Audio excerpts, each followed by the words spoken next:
Hi, and welcome to Neurabytes.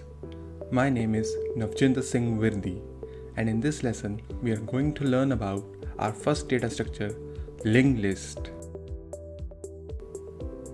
So, following are the things that we will learn about a linked list. First, we will start with understanding what a linked list is.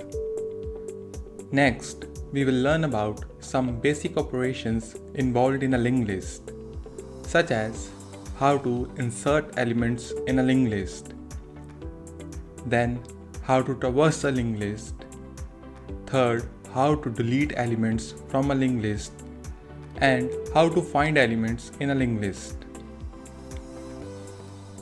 We will also learn about the time and space complexities involved in these operations. And finally, we will go through some coding interview questions involving linked list. The first question is, what is a linked list? A linked list is just a linear sequence of nodes connected by links or pointers. Then, what is a node? A node is an object that contains two things. Number one is the data, and number two is the next pointer. Data can be anything, an integer, a string, any kind of object such as car, ball, student, anything. And the next pointer is just a reference. It knows where the next node of the list is. Unlike arrays, nodes in the linked list are not stored in contiguous area of memory. Therefore, they are not accessed in constant time. Each node has a next pointer, through which we can access the next element in the list. Let's look at an example. So, here is our example. A single node containing 10 as its data and a next pointer. The full linked list would look like the following.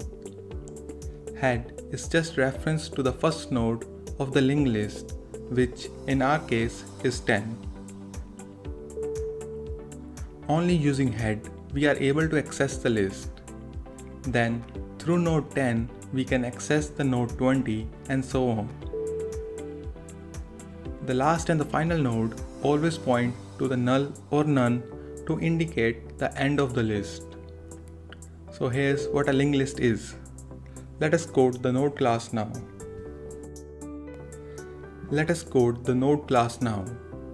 We will define the node class as follows. It will only contain a constructor with two instance variables. Number 1 would be the data, and number 2 would be the next pointer, which will initially point to none. Next, we will define the head node to access the list, which will also point to none initially as the list is empty.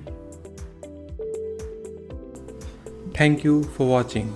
In the next lesson, we will implement the basic operations of linked list. If you like the video, then please like, subscribe and share.